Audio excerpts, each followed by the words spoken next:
നമസ്കാരം. Raf talk ഫുട്ബോളിലേക്ക് അവർക്കും സ്വാഗതം. ഫിഫ വേൾഡ് കപ്പിൽ ബ്രസീൽ റൗണ്ട് ഓഫ് 16 നോർവേയോട് പൊട്ടിപ്പുറത്താകുമ്പോൾ നെയ്മർ ജൂനിയർ പെനാൽറ്റിയിലൂടെ ഒരു ഗോൾ കണ്ടെത്തിയിരുന്നു. കളിക്ക് ശേഷം അദ്ദേഹം വല്ലാതെ കരഞ്ഞ് തളർന്ന് സങ്കടക്കടലായി നിൽക്കുന്ന കാഴ്ച നമ്മൾ കണ്ടു.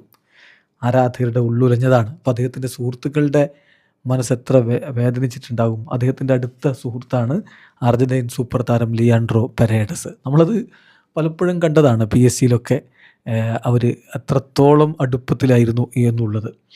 ഇപ്പം ഇതാ വേൾഡ് കപ്പ് മത്സരം അർജൻറ്റീനയ്ക്ക് വേണ്ടി കളിക്കാൻ ഒരുങ്ങുന്ന ലിയാൻഡ്രോ പെരേഡസ് ഒരു പക്ഷേ ഇന്ന് അദ്ദേഹം ഈജിപ്തിനെതിരെ സ്റ്റാർട്ട് ചെയ്തേക്കും. അദ്ദേഹം പറഞ്ഞ വാക്കുകൾ TNT സ്പോർട്സ് പുറത്തുവിടുന്നു.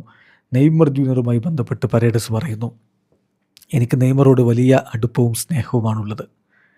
തീർച്ചയായിട്ടും നെയ്യെ ഇങ്ങനെ കാണുന്നതിൽ എനിക്ക് വലിയ വേദനയുണ്ട്. It's hurt me to see him like this. അവൻ ബ്രസീലുകാരനാണ് എന്നതിനപ്പുറം ഞങ്ങൾ തമ്മിൽ വലിയ അടുപ്പവും സ്നേഹവുമാണുള്ളത്.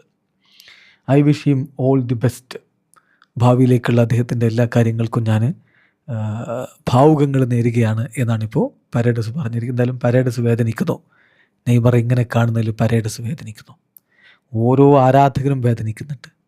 ഓരോ നെയ്മർ സുഹൃത്തുക്കളും അത് കണ്ട് വേദനിക്കുന്നുണ്ട്.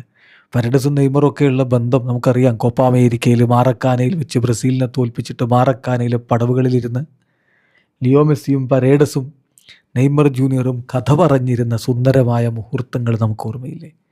അതാണ് അവരുടെ സ്നേഹം. ഒരു വല്ലാത്തൊരു ഫൈറ്റ് കഴിഞ്ഞിട്ട്, കളിക്കളത്തിൽ കഴിഞ്ഞിട്ട് അവരൊരുമിച്ചിരുന്ന് കൊച്ചുവർത്തമാനം പറയുന്നു.